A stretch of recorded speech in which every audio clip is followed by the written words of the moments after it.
Trumpas nusintė branduolinį povandeninį laivą į Gibraltarą ir parodė pasauliui būtent tai, ko labiausiai bijojo revoliucinė gvardija. Jis perkelė krizę su Iranu į naują karinio spaudimo lygmenį – jūros dugną. Šį antradienį, 2026 m. gegužės 12 d. judėjimas įgauna pagreitį po pranešimų, kad Teheranas perkelė mažus povandeninius laivus, bandydamas įbauginti laivus Hormūzo sąsiauryje. Trumpo atsakymas buvo kitokio dydžio.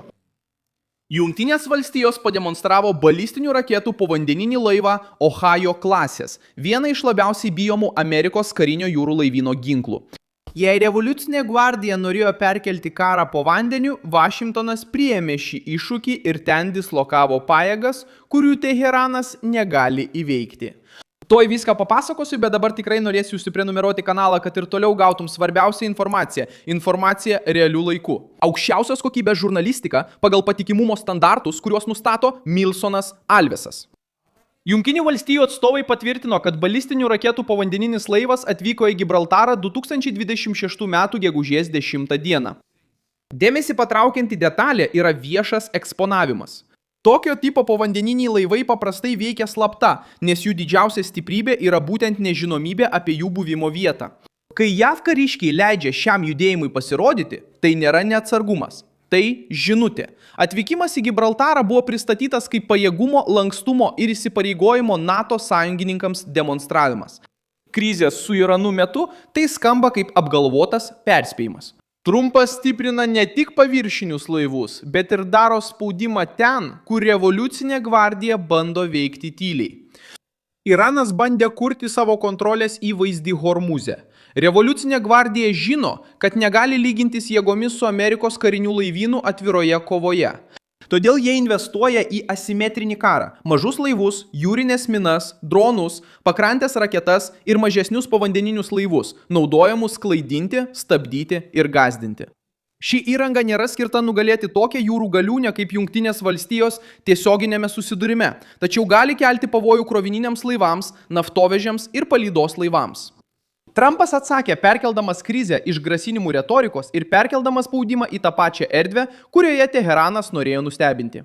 Gibraltaras turi strateginę reikšmę, nes yra prie Viduržemio jūros įėjimo, tarp Atlanto ir maršruto, kuris jūrų keliais jungiasi su artimaisiais rytais. Balistinio povandeninio laivo buvimas ten nereiškia branduolinės atakos paskelbimo. Tai reiškia, kad Vašingtonas nusprendė parodyti savo pasiekiamumą ir pasirengimą silpno derybų laikotarpiu. Tai yra politinis ir karinis buvimas tuo pačiu metu. Teheranui tai turi stiprų poveikį. Revoliucinė gvardija bandė parduoti idėją, kad gali veikti, uždaryti, grasinti arba alinti laivybą Hormūzo sąsiauryje iš po vandens. Jungtinės valstijos atsakė atgrasimo priemonę, kuri neprivalo šaudyti, kad pakeistų priešo skaičiavimus.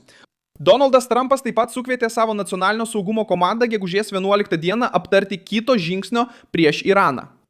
Tarp svarstytų variantų buvo nauji kariniai veiksmai, spaudimas Irano branduoliniai programai ir projekto Laisvė atnaujinimas. Operacija skirta lydėti laivus per Hormūzo sąsiaurį.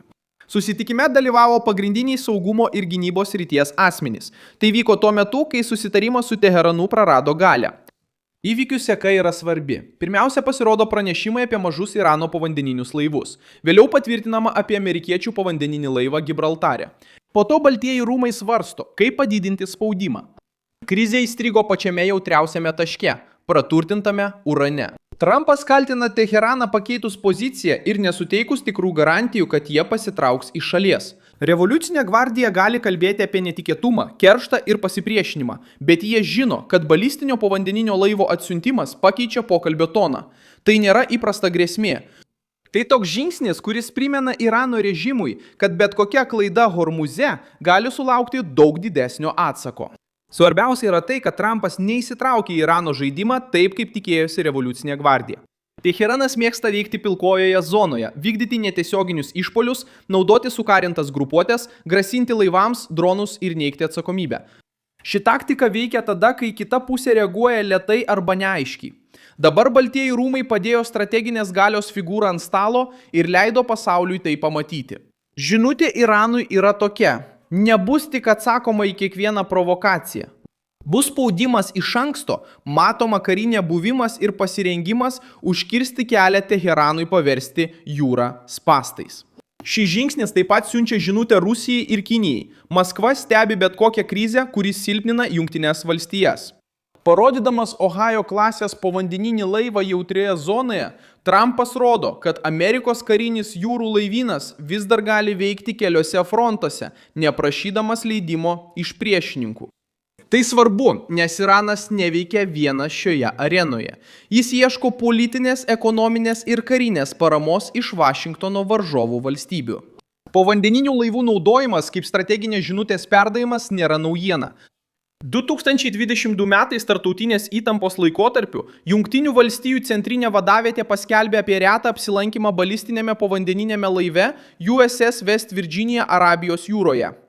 Šis pasirodymas priminė, kad Amerikos galia nepriklauso vien tik nuo matomų bazių, lėktuvnešių ar naikintuvų. Pavojingiausia dalis gali būti panyrusi, tyli ir pasiruošusi. 2023 metais karinis jūrų laivynas taip pat paskelbė apie USS Florida buvimą artimuosiuose rytuose. Tai valdomųjų raketų povandeninis laivas, naudojamas jūrų saugumui stiprinti. Šie precedentai padeda suprasti Gibraltarą dabar, kai Vašingtonas leidžia pasirodyti povandeniniam laivui. Tikslas yra neleisti priešininkui supainioti tylos su silpnumu. Skirtumas 2026 metais yra kontekstas, dabar tiesioginis dėmesys Iranui. Branduolinės dėrybos tarp atvirumo ir pranešimo apie mažus Irano povandeninius laivus, bandančius padidinti riziką jūroje. Revoliucinė gvardija visada bandė kompensuoti savo silpnumą netikėtumu ir artumu. Maži povandeniniai laivai gali veikti sekliuose vandenyse, priartėti prie jautrių maršrutų ir kelti nerimą komercinių laivų įguloms. Tačiau jie nekeičia strateginės pusiausvyros. Palyginus su Ohajo klasės laivais, skirtumas yra milžiniškas. Irano modelis, minimas tūkstančių judėjimuose, laikomas mažu. Pakrantės dyzelinu ir elektra varomų povandeninių laivų. Jis skirtas seklumoms, trumpoms patruliavimo misijoms, nepastebimam priartėjimui ir vietiniai grėsmiai prieš laivus siaurose perėjose. Jis naudojamas pasaloms, regioniniam spaudimui ir asimetriniam karui. Tuo tarpu amerikiečių povandeninis laivas eksponuotas Gibraltare yra Ohajo klasės. Strateginė branduolinė platforma sukurta veikti toli nuo krantų. Ilgai išlikti panyrusi ir būti JAV branduolinės triados dalimi. Paprasčiau tariant, Teheranas būtų paleidęs į jūrą regioninio trikdymo įrankį. Donaldas Trumpas atsakė strateginio valdymo platformą, vandeninių nuotolių ir branduolinę galią.